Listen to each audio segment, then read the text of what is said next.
बुद्धको नामबाट बुद्धको दर्शनबाट विश्वलाई अगाडि बढाउने एउटा अनि उहाँको दर्शनबाट प्रेरणा भएको छ। यसमा द्विमत रहेन। अर्को कुरा, हाम्रो नेपालमा बुद्धको अलिक कम सुदूरपश्चिममा देखियो। अनि यहाँ हेर्दा एउटा मात्र बुद्ध विहार रहेछ धनगढीमा। हाम्रो के नाम हो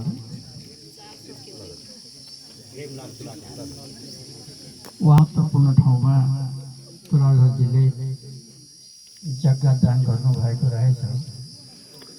अनि बुद्धको दर्शनबाट उहाँ प्रभावित हुनुभयो अनि त्यो अहिले करोडौँको सम्पत्ति दिनुभएको रहेछ। र त्यसैमा अहिले बुद्ध विहार एक मात्र यहाँ रहेछ। र यसले के बताउँछ भने जति यो सुदूरपश्चिममा बुद्धको प्रचार हुनुपर्ने हो, बुद्धप्रति जुन आस्था हो जति हुनुपर्ने त्यति रहेन। अब यो सुरुवात हुँदैछ र यसलाई अगाडि बढाउने काममा यहाँहरू लाग्नुहुन्छ। अब यो बुलबुले सामुदायिक वनभित्र यो बुद्धको मूर्ति स्थापना भएको छ। मान्छेहरू यहाँ ठाउँ पनि असाध्यै राम्रो रहेछ र यसलाई पर्यटकीय हिसाबमा विकास गर्ने काम अगाडि बढाउनु भयो भने यो सामुदायिक वनले पनि धेरै कुरामा विकास गर्न सक्नेछ भन्ने कुरा पनि मैले यहाँहरूलाई अनुरोध गर्न चाहेँ।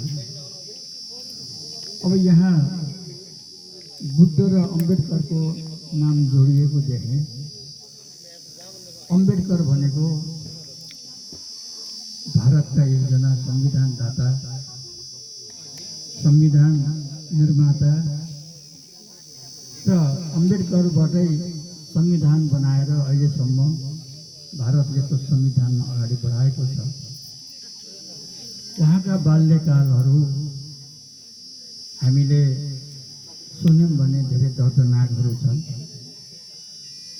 उहाँ एउटा दलितको छोरा। उहाँ पढ्दाखेरि स्कुलमा उहाँलाई पानी खाने ठाउँ थिएन, दिँदैन थियो।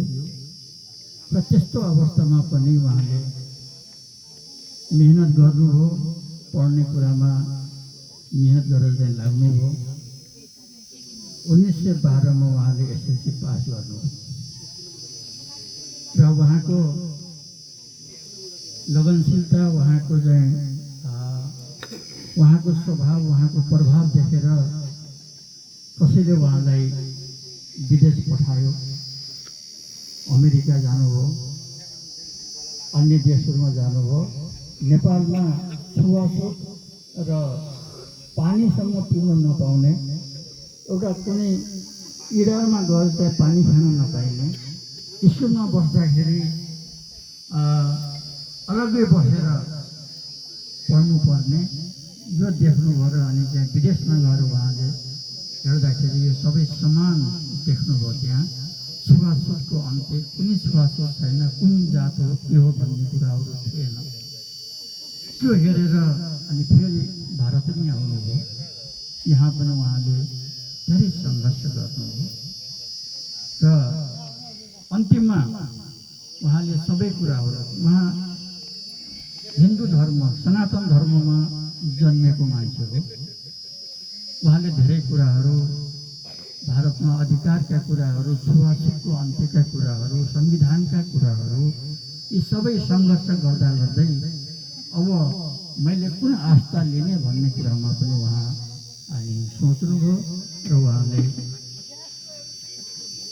आफू जुन जसरी जन्मिनु भएको थियो सनातन धर्ममा, यसको छुवाछुत, यसको विभेदताबाट हामी अगाडि बढ्न सक्दैनौँ भन्ने कुरामा उहाँले त्यसलाई त्याग्नुभयो।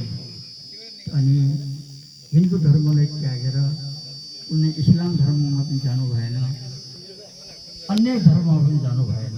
उहाँले बुद्धको दर्शनलाई पछाडि पछाउने कुराहरू गर्नुभयो। सबैभन्दा राम्रो शान्ति, सबैभन्दा राम्रो दिशानिर्देश भनेकै बुद्धकै हो। र हामीले बुद्धको बाटो अपनायौँ भने सबै शान्ति हुन्छ, एकले अर्कालाई माया गर्छ, एकले अर्काको सहयोग गर्छ।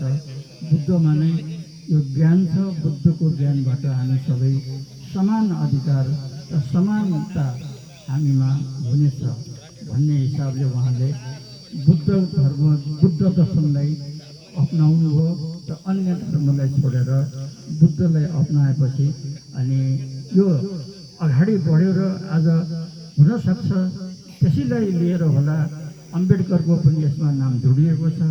र वास्तवमा अम्बेडकर भनेको बाबा अम्बेडकर भनेको असाध्यै ज्ञानी, बुद्धिजीवी, समाजसेवी र एउटा जुझारु मान्छे हो। उहाँ दलितको छोरा भए पनि दलितको धेरै अनि अपमान उहाँले सहेर पनि सङ्घर्ष गर्नुभयो र अन्तिम आएर भारतमा उहाँले संविधान बनाउने एक खालको राज गर्नुभयो। र उहाँ जस्ता मान्छेहरूले बुद्धलाई अपनायो भने तपाईँ हामीले पनि बुद्ध दर्शनलाई अपनाउनुपर्छ, यसमा अगाडि बढ्नुपर्छ। र यो अनि बुलबुले अनि चाहिँ यो उसले अनि वन सामुदायिकले यसलाई विकासको कुरामा यसलाई चाहिँ पर्यटकको क्षेत्रमा अगाडि बढाउनु भयो भने अनि यसले धेरै कुराको विकास गर्न सक्छ भन्ने कुरा पनि मलाई विश्वास छ। साथै यो घोडाघोडी नगरपालिकालाई अब यस्तो बुलबुले उसको चाहिँ यो बुद्धको एउटा बुद्ध अम्बेडकरको चाहिँ यहाँ मूर्ति पनि भयो, उहाँ घोडाघोडीको चाहिँ त्यो ताल पनि छ।